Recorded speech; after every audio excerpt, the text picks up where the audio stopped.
buying a crash-damaged Golf 7 GTI or a non-runner might be a cheap alternative to buying a used GTI from a dealership. If you get one at the right price and repaired for cheap, you could save hundreds of thousands of rands. And that's exactly what we attempted with this crash-damaged Golf 7 GTI from GoBid. On the surface, it appeared this vehicle only had front-end damaged and deployed airbags. Easy peasy pie. I think I'll give myself maybe a week or 2 weeks. The engine even started. Switch it off. That is a good thing. The car starts. That is splendid news. And it started to look like this Golf 7 GTI might be a big luck. Until we went deeper with our diagnostics.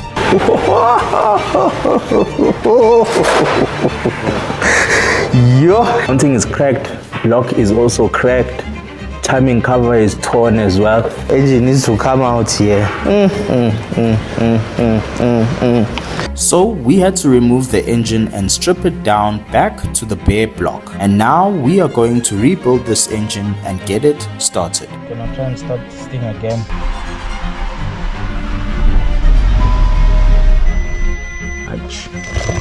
This block is as good as scrap.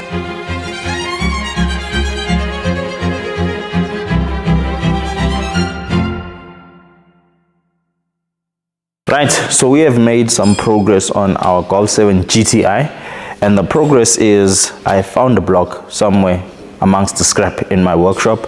Found a block and we have begun assembling it. All 4 pistons are in and the first timing chain is also in.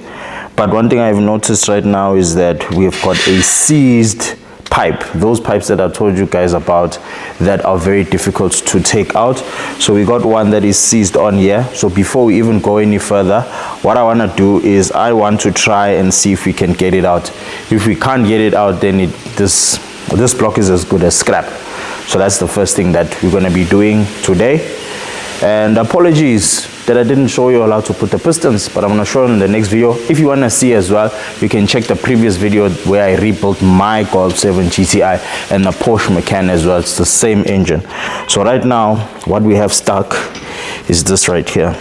So this is stuck and we're going to try and apply some heat and see if it comes out. I'm going to try applying some heat.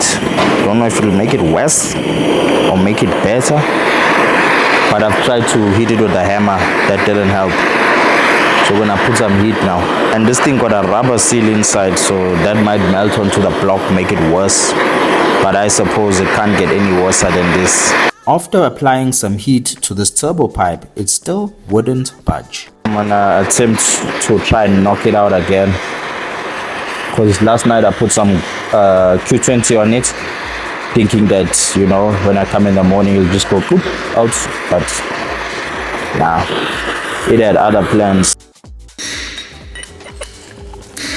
This thing's not moving. We even made use of the vice grip and a hammer to try and get the seized on pipe out. Eventually, we managed to get the pipe removed. Right, finally out.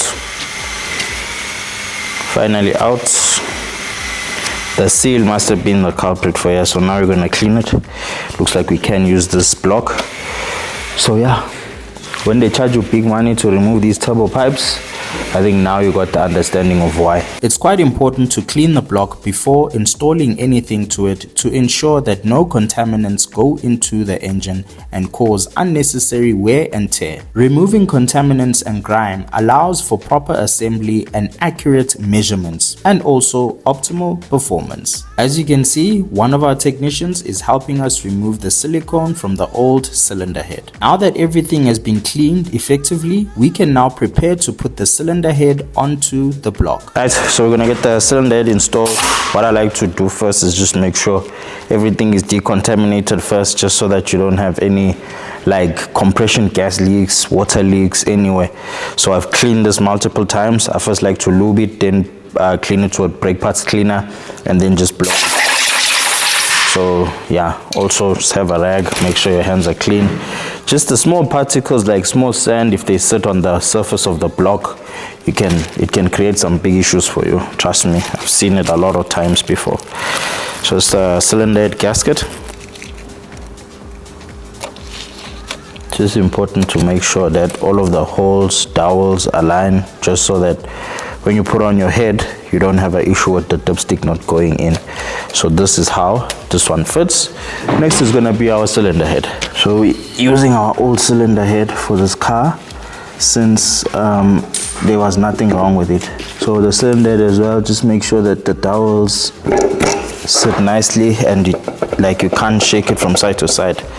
So this is properly on. Next, we're gonna put on the cylinder head bolts and torque them down.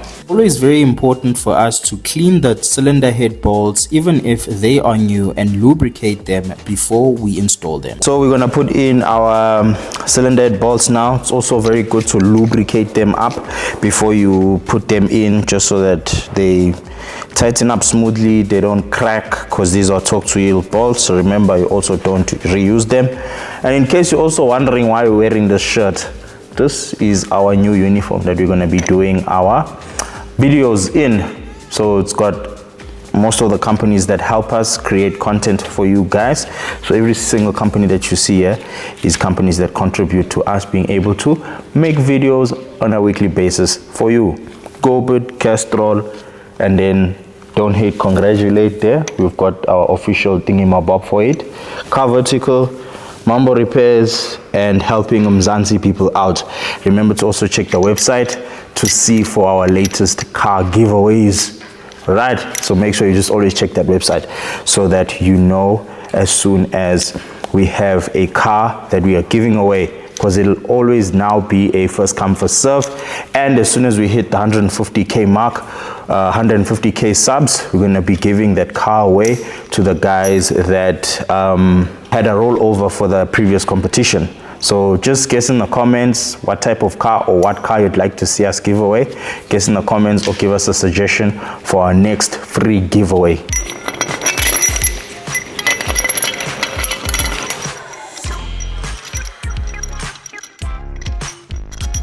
So remember, you need to lube these up as well. Once those are lubed up, you can toss them inside. Then we're gonna start torquing down our head bolts. So today we got Spare helping us, just so that this car we can finish it off quickly. It's gonna be as quiet as a mouse. So yeah, it's gonna be helping us. I want to get this thing slapped on the car today, hopefully get it running. If it means we're gonna come out late, we're gonna come out late, and guess what, we're gonna be working for free, no overtime here. So I normally like to use a speed brace if I'm putting down the cylinder head bolts, but I think it's in like the main shop or something, so we're gonna be making use of a T-bar. So just always run them down, and as soon as it reaches the floor, just give it a little bit of a nick.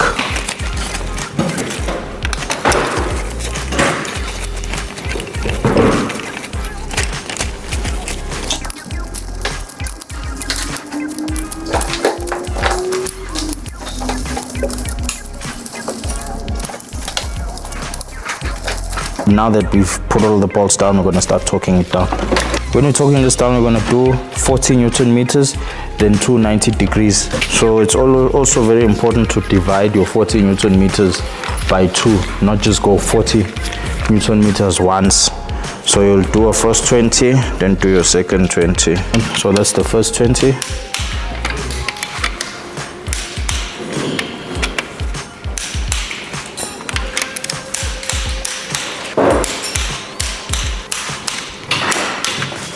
Alright, so we did 20 first, now we're gonna do 40.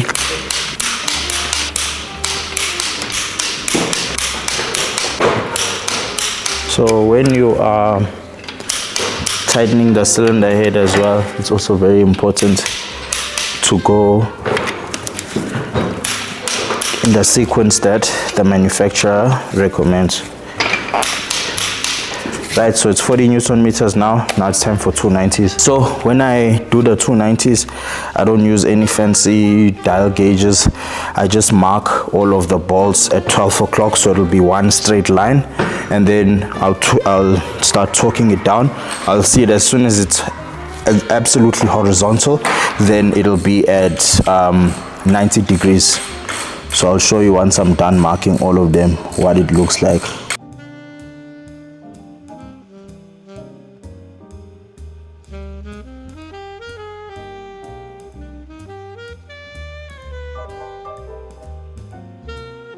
So this is what it looks like once I've marked all of the head bolts. So right now they all faced this way. So as soon as I do my first 90, it's going to be faced horizontally. So it's going to be faced that way. That's how I know I have a 90-degree angle. That also helps in terms of not torquing a bolt more than the specified times. So with that as well, each to their own.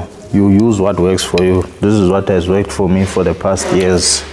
So yeah, don't come here in my comment section talking nonsense there. If you've built as many GTI engines as I have, then you're qualified to say something. But yeah, this is what works for me. No comebacks, no issues as well. So as you can see, you'll see, I'll show you guys once I'm done talking all of these on the first 90 what they look like now after they've twisted. So as you can see, they're all pointed horizontally now. So as soon as we do the second 90, they're all going to be faced to the top. And we're going to know that all of them have been torqued because they all now facing the same direction. This is what works for me. It makes my engine assembly on these cars much easier. So yeah, if you've got like a better idea, you can recommend, but don't tell me I'm doing the wrong thing.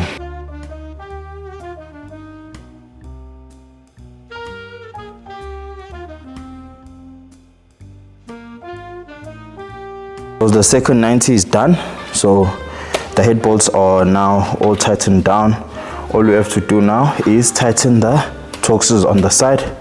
Once that's done, then we are done. Once our cylinder head bolts have been torqued down to manufacturer specifications, we can now start by installing our hydraulic lifters and our rocker arms. So these are our hydraulic lifters with the rollers as well. This is what actuates your valve to open and close. This piece goes to the valve and then this one goes into the hole. So I'll normally just put some oil inside where they go. I don't know why I do it, but I've done it for years and I haven't had any issues. The skinny one, the skinny roller, goes to your exhaust, and the fat ones go to your intake.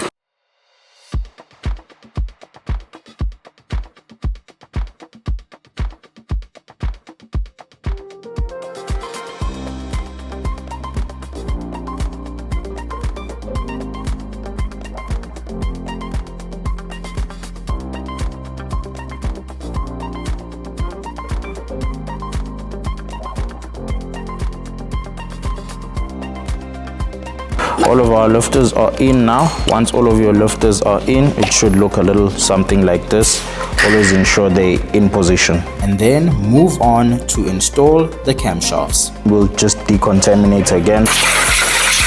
We have to lube up the cam saddles where our cams are going to be sitting. You can always use this grease. It melts once the car is hot, or just use oil, whichever you are happy with, you know. But this I like because it's much more thicker than oil, so you get to turn the engine more times without fear of like damaging anything. This engine features a dual overhead camshafts, which means that it has camshafts that operate the exhaust valves and has a camshaft that also operates the inlet valves.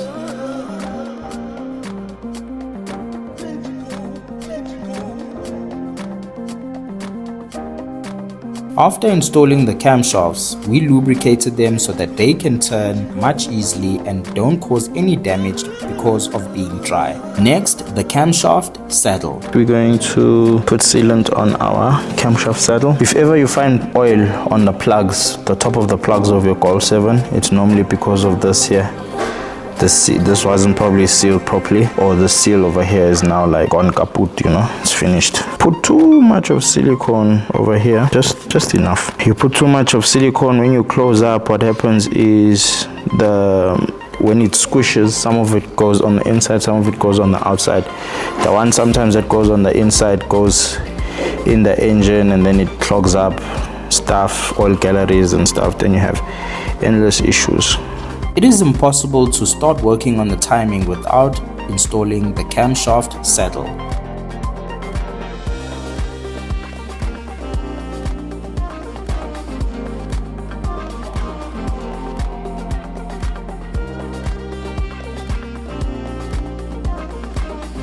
On this one as well, I think it's also a good idea to just go in a donut formation, go around in a spiral, because remember, this is aluminium.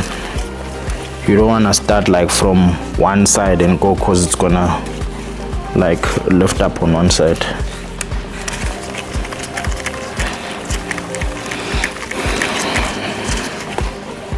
So once you've got like your main ones in down, you can focus on all of the middle ones. So now we're just gonna do the outers, just so that we know that this thing is now clamped down properly. Once all of the outers are done, then we can just maybe even use a gun just to make things fast.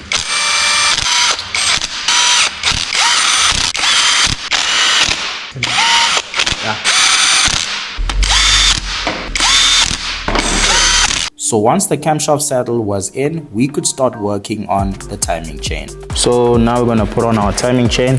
Again, disinfect. It's important to disinfect, even if you work in a dirty workshop, small one like this one. Disinfect, baba. Disinfect, clean, and lubricate. You live by those things. Even if you don't know what you're doing, you'll see magic. Things will just miraculously be fixed just because you work clean. The car will give you sympathy and be like, at least he cleaned some parts, let me run, you know. Installing the timing chain on these vehicles can sometimes be tricky because the camshafts like to spring back. So we'll normally use a timing tool to lock the cams in place.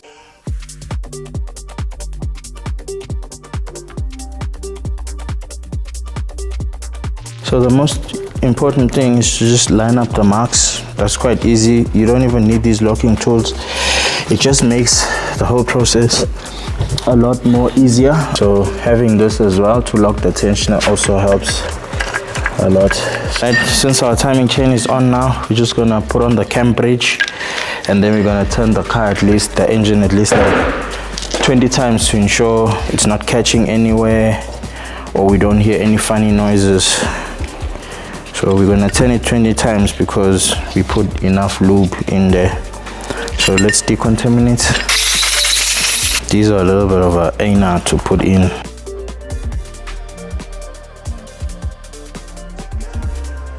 So cam bridge is on. Gonna put on the bolts. After the bolts, then we're gonna put on the VVT solenoids, and then we're gonna turn the engine. You can turn the engine even with this not installed, but I don't know, it's just practice for me. I like to turn it with this installed. Now that the timing chain has been installed, we need to make sure that the engine is turning without any problems. Everything seems to be in order, no clackety clacks on the top. The engine is not jamming anywhere, so we're gonna close it up now. Top timing cover, lower timing cover. We're gonna first put on the oil pump chain. After that's done, then we're gonna close up everything. The oil pump of this vehicle is located on the lower sump of the engine, and we need to secure it by tightening these bolts. We have to like remove the oil pump first because it can't fit the chain. It's a very small chain held by a very small tensioner as well. There's just one piece left before we close up the timing chain. So now we're gonna put on this tensioner. It's for the oil pump, and we're gonna basically be done with this. Now we can close up the top timing cover and lower timing cover. First we'll just decontaminate one more time. Before installing the timing chain cover, we need to change the gasket that fits onto the timing chain cover. Our top timing cover gasket, we're not changing the whole cover itself because I'm trying to save money here. So only changing the gasket, which I think will suffice for now. So this will be good just to prevent all of your oil from leaking out. This cover and this gasket will help us not to have any leaks on our engine. Now we need to turn the engine over so we can start closing the bottom end of this engine. First, the sump guard. Right, sump guard is on. Then the sump itself.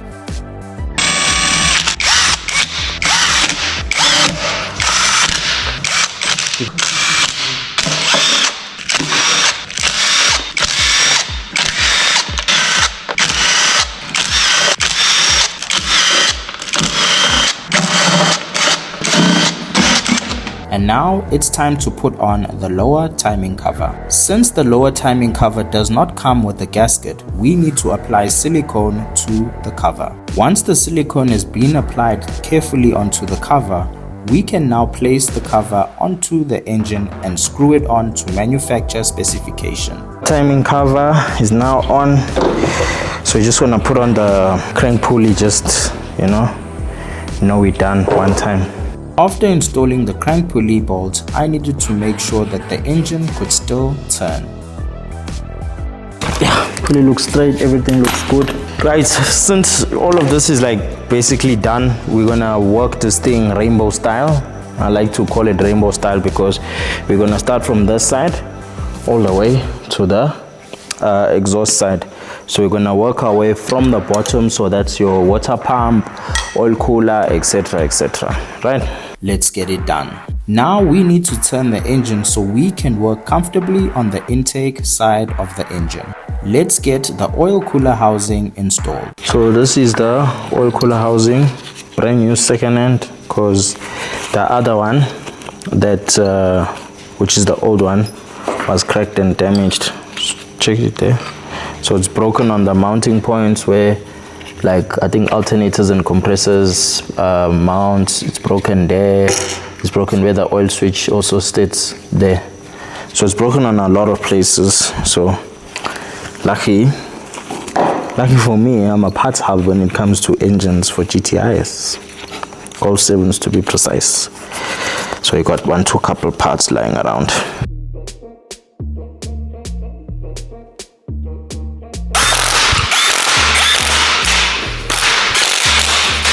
Next, the water pump. We first had to apply a little bit of sandpaper to clean the area. Once the water pump was installed, we had to install the belt that drives the water pump. And now let's move on to the intake manifold.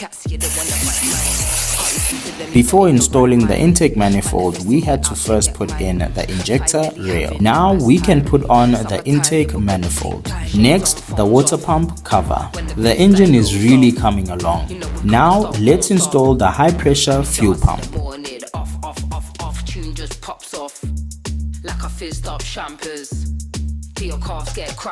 With that installed, we can now install the PCV. The intake side of this engine is now complete. So we're going to work on the exhaust side now. Intake side is done. Work on the exhaust side, assemble as much as we can, and then do the top. And then once the top is done, then we're done. Then we're putting on gearbox. Yeah, big grafters, boy. Comment down below. Let me know how much is this whole job worth. How many hours? If an hour is worth $1,000, how much is a good price to charge someone to do this? 11 grand, 14 grand, 700 trillion.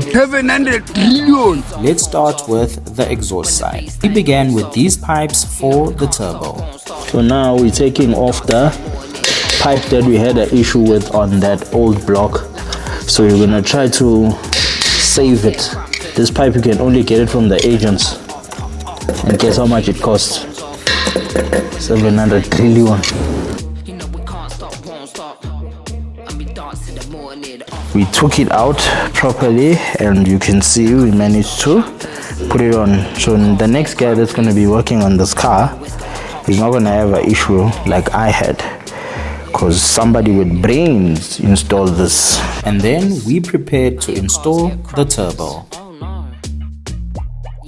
gang, you know how we do, man. Chasing the sun cause we're trying to get a good tan. Truth is, I'm just trying to make a little plan. So turbo in. Now what we're gonna do, we're gonna put the pipes that came out with the turbo. So it's these ones here. So hopefully they don't give me too much problems. Big progress now. Turbo on all of the turbo pipes. That's the one thing I was scared of, that it's gonna give me like a lot of issues. But yeah, since I stripped the car myself, everything is coming out just nicely and going back on just nicely. So the old mounting brackets for the engine mounting, if you remember, was broken on the other one. This is our brand new second-hand one from the many parts I have for GTIs in my shop that are not for sale to the general public. So don't ask me in the comment section for any parts. This is for my projects. So this is our old one. As you can see right there, it got broken off. So this is our brand new second hand. So how do I get parts for these cars? Mostly if I replace engines. So I'll normally get some customers that will like replace engines. Other engines will come with everything, and then we've got a lot of spare parts. The dipstick, let's put the dipstick first. Once the dipstick is on, we can put the bracket on. So it's normally a little bit of a pain to install the dipstick with this already on. You can install it, but it's a pain. So now we're gonna install the top end of this build now, because this is on, turbo is on, intake side is on. Now we're gonna do the top end of the car, put the wiring, and then put some water pipes and stuff, and then we're all good. And install the coil packs as well, and then we're gonna start doing the wiring.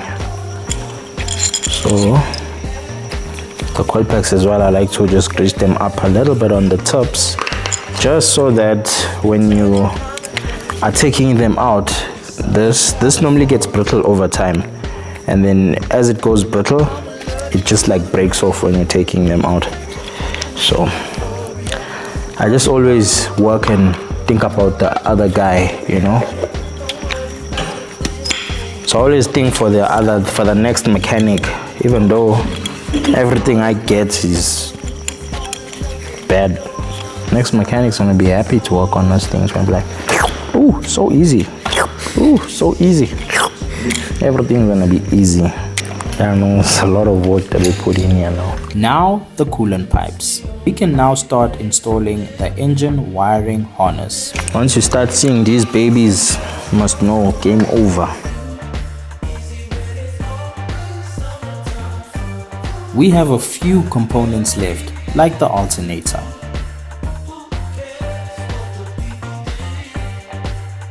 Now we need to put on some parts that are vital for the vehicle's aircon to work. We're gonna put in our, what's this thing, aircon compressor, but this is the old one. So we're going to get another second-hand aircon compressor. Guess from where? Our second-hand VW store. So we got one that came from another engine. Yeah, we need to clean it first, decontaminate. So we got one for this engine. So yeah, we think we can get this car ready for gas motor show. We might be going to gas motor show. Think can we get it ready by then?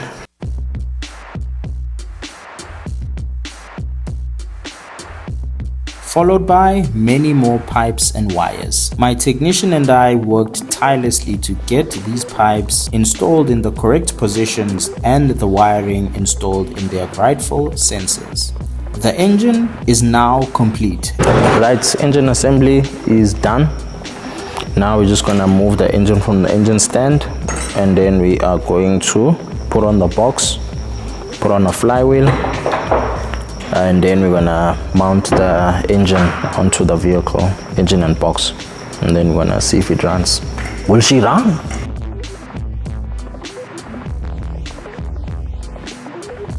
To get the gearbox mounted onto the engine, we'll have to make use of the engine crane.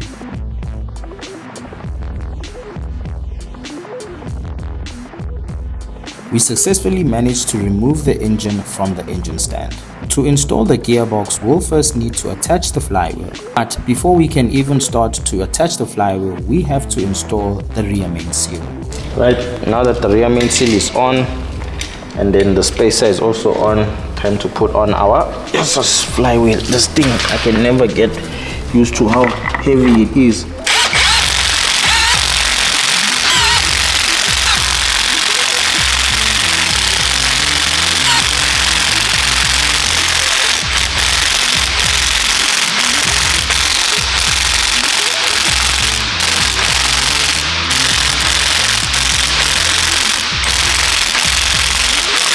And with a little bit of effort, we managed to reinstall the DSG gearbox back onto the engine. Right, so gearbox is finally on, finally. Hey, it's late now, I think 11 o'clock at night, working hard. So gearbox is on. Now that the gearbox is on, we're going to put the transfer case on as well, and then we're going to slap it on the car and then see what happens afterwards. So it doesn't want to go in by itself, so we're just gonna pull it in gently with the bolts, and then take it from there. Take it from there. Take it from. I should have been a singer. Eh? I have a lovely voice. Lovely voice. Take it from there. I can already see Grammy Award winner. Now let's install the starter. The engine and gearbox are now in one piece, and it's finally time to put the engine back into the vehicle. I'm gonna try attempt to put on the engine now. Been some long hours. We moved the engine crane a little closer so that we could install the engine much easily, and a few adjustments later, we were able to successfully place the engine into the vehicle. Right, engine in. Next, plug in the wiring, start the car out of here. There is still some work left to be done, like the wiring. Now that the engine is on, it is time for us to tackle the wiring. So the wiring is like easy stuff. You'll saw me take it out, so I don't want to bore you all with that, guys. With that being said, all right, so the wiring is, I'd say 80% done. Right now I'm just putting in the module for underneath. Don't worry about these ones. These wires you see hanging here, all extra ones, we don't need them, we'll just cut them off. Just joking. So yeah, we're almost done. Let's just put on the modules. Suspension as well is kaput, it's done. So let's close up this module for the gearbox and then finish up in the top, and then we'll try and start this car. We'll see if we can start it while everything is stripped like this. Comment down below, let me know if it will start with everything out like this. So I'm just gonna keep my fingers crossed that at least the timing is right, everything is good. I'm just gonna keep my fingers crossed for that one, and then just hope for the best. Hopefully no explosions when we try and start it. Hey Mambo, what's your least favorite thing about rebuilding cars? Definitely wiring. Definitely wiring, without a doubt, without hesitation. It's definitely wiring. It's always something I don't look forward to. Like, for example, GTIs, I don't know how many I've done in the past, and yet I will always struggle just a little bit. A little bit, not too much. I'll always just struggle just a little bit. But yeah, it's one of the, I'd say, spots or part of the rebuild that is much slower. Tearing out the engine, stripping it down, rebuilding it back, boss, that takes me 30 minutes like hey. But when it comes to wiring, I can spend like a good 2 hours sometimes. Yeah, wiring, because you don't want to put incorrect wiring in the incorrect places. You burn your computer box, you know. So I just always like to practice caution when it comes to wiring. So yeah, it's wiring. Not my favorite one, that one. But we are almost done with this one. Just putting on the starter and then figure out where some of the other wirings go. And then after that, we're ready to try and start this car up. Yo, I hate wiring. People are gonna say, why you never took pictures? I'm gonna reply and say, whose job is that one? It's not the cameraman's job. That's gonna be a nice comeback, eh? If they ask me that, they're gonna get you in trouble. Computer box next. I think we're ready to start now, eh? Put on some oil and then try and get her started up. Let's see if she'll run. I know Golf 6s, they don't wanna run if this pipe for the throttle body going to the coolers, intercooler and stuff. On the Golf 6 it doesn't want to start, so we'll check on this one if it's the same story. I've never had to start a Golf 7 without the front, but this time no choice. Buying The Golf 7 GTI can take up to 6 liters of oil on a dry fill. Since it's a dry fill, we're gonna put 5 liters. If we need more, we'll just top up. Now let's put in some fresh oil since we're going to be using a new oil filter. Let's check if there's no oil leaking straight through.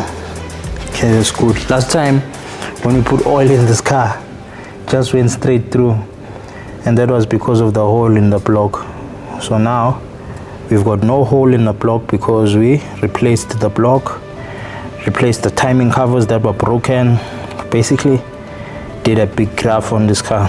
And close it up, just do last minute inspections and then start the car up. So we'll try and start it without the airbox on, and then we'll see what it does. If it runs, then yeah, we cool, then we're just gonna close up everything. If it's not running, at least we'll still have enough space to strip again and try again. Alright, got our V-belt on now. Right, so we're also not gonna run the car for too long because we're not going to run the car for too long, mainly because we don't have any water in the cooling system. So as long as we've got our oil, we're good. It's just to see if we did a good job with the engine running.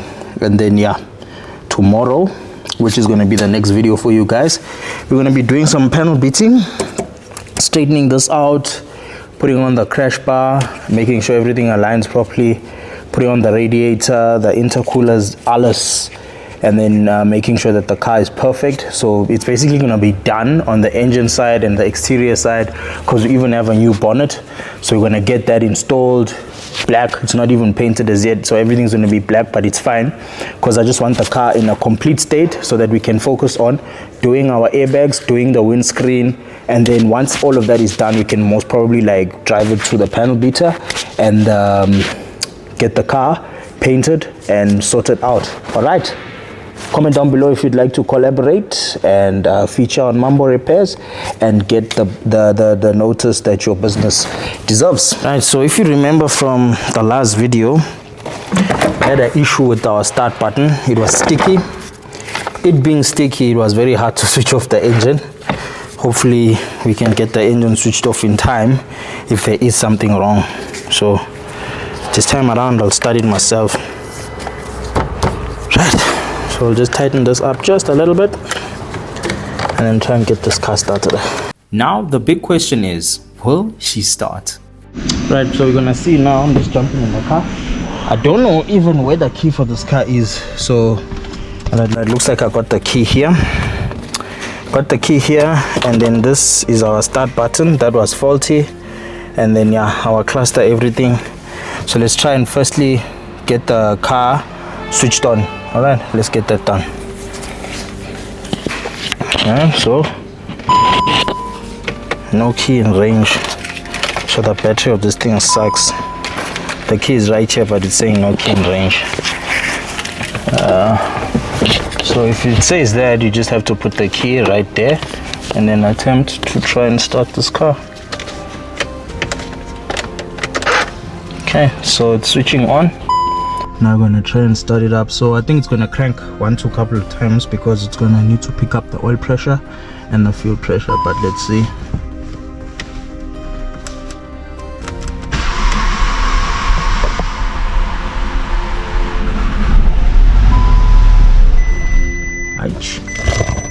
Okay, the battery we got on here is quite weak. It's got some faults. The faults we have is for water level sensor, 1-2 couple of things, but it did start a little bit. Let's try again.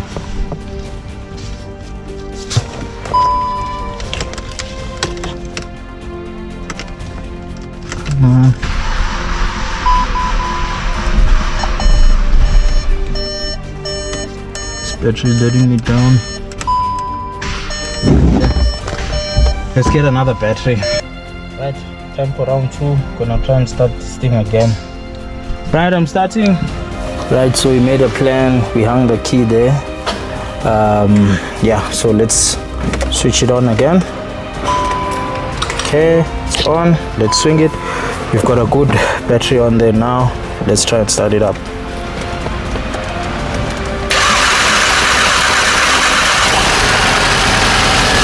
Right. Car starts nicely. Sharp. Doesn't sound like it's got a misfire.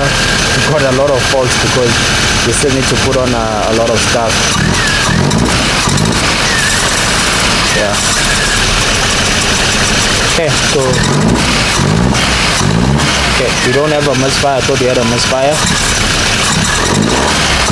Yeah, pretty smooth. It's gonna be a lot more smoother once the pipes are on. So right now it's just gonna starve for air since it's not getting the boost from the turbo. So when I rev it, it's just taking time to rev.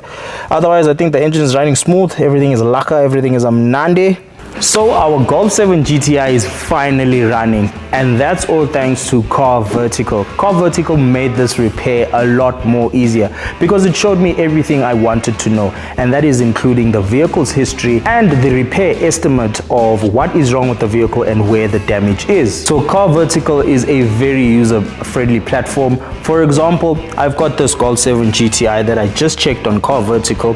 So by simply typing in the VIN, you can now see if the odometer has been tampered with, and as you can see on this one, the odometer says that it looks good and the damage needs attention. So on this Car Vertical check, it shows us the pictures of the vehicle while it's still in an accident damaged state, and then it also has some very cool features of the vehicle's complete timeline, so from when it was like new up until the time that the vehicle was involved in an accident. It has got all of the information that you require to make the best decisions, and you can just go down to my description of this video and click the link of the Car Vertical check, and then you can also get a 20% discount on your next Car Vertical check.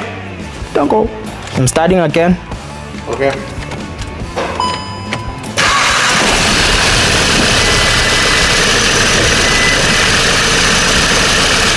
Yeah.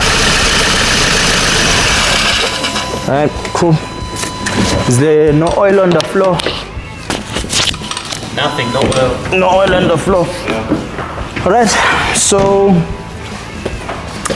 looks like everything is good on this car. It's starting, so now what we have to do is just put our everything on, basically the front, all of the pipes, boost pressure pipes, intercooler pipes, alles zonke donke, and then the car's going to be running smoothly. So from tomorrow we're installing the front, bonnet, everything, and then we're going to call our airbag specialist to get the airbags sorted out. We're going to strip out the dash yonkindo. Comment down below if you want to see that whole process, how the dash gets taken out, how the airbags get taken out, reset, alles, the whole story. Comment down below, let me know if you guys want to see that. Otherwise, yeah, we're pretty much in the clear. So we just forgot to put a thing here, a clamp there, but everything's good. Our car's running, W repaired, W rebuilt. So right now what's left is the front. Let me know in the comments if you're gonna watch that one, if you're eager to see that one. I know I'm gonna be happy to do that. It's gonna be my first time doing some panel beating, so I just want to challenge myself throughout the year as well. I'm gonna be doing my own panel beating, everything. All right, so this is it for this video. Tango.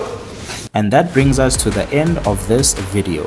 There's still quite a lot to do on this Golf 7 GTI rebuild. If you made it this far, please make sure you comment, like and subscribe, and make sure to hit that bell icon so you don't miss our next YouTube upload. As always, thank you for watching, and remember, don't hate, congratulate.